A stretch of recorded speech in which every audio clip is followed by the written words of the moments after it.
Breaking news, Shelby County and Memphis City Schools merger a mistake? Commonly known as the merger in Memphis, the unification of Shelby County Schools and Memphis City Schools was approved by 71% of Memphis voters in 2011.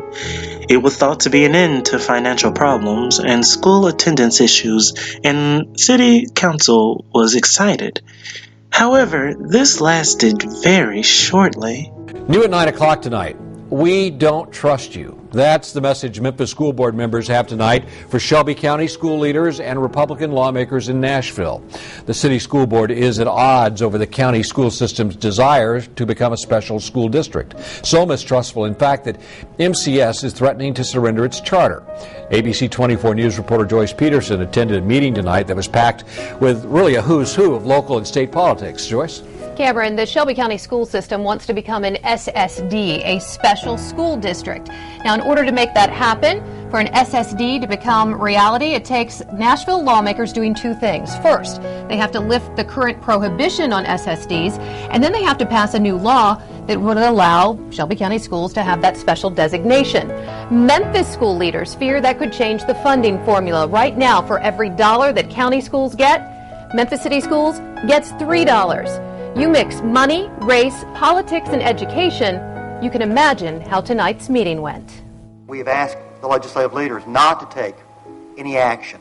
Shelby County School Board Chairman David Pickler announcing Monday night that after a decade of aggressively pursuing special district status, his team has now asked lawmakers in Nashville to temporarily hold off on any vote. I've got an issue with trust on this. 2014 was the year that Shelby County separated from the merger, 3 years after it started.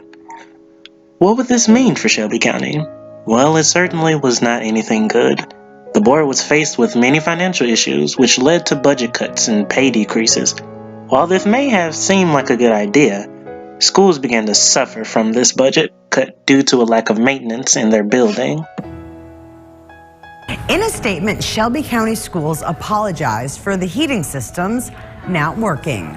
This was the scene Tuesday at Sheffield High School as students were sent home early. It was the same scenario at Dunbar Elementary, White Station High School, and Winchester Elementary. If there's no heat, it shouldn't be no school. It's already cold outside. Never before in my long tenure with this district have we had to close schools because of heat. That's something that should be not a systemic problem in this district. Keith Williams is the director of the Memphis Shelby County Education Association. He believes the heating problems stem from the Memphis Shelby County Schools merger. The local I-team learned the staff was cut 40% in 2013, and the district outsourced a large portion of the facility's maintenance and custodial work. I do believe that much of this stems from the fact that we no longer have in-house maintenance. I really do. Another issue, $500 million worth of deferred maintenance has been delayed due to budget constraints.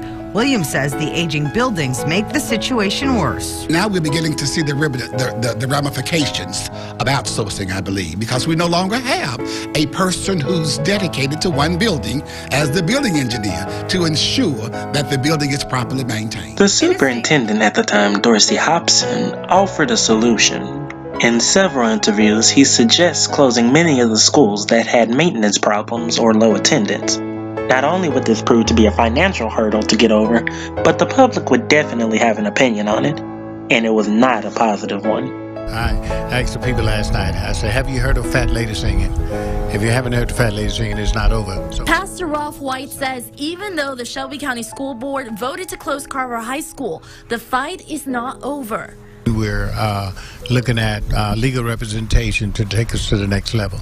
So where did this leave Shelby County Schools? With a lack of funding, low quality buildings, and public opposition, Shelby County is in a bad position.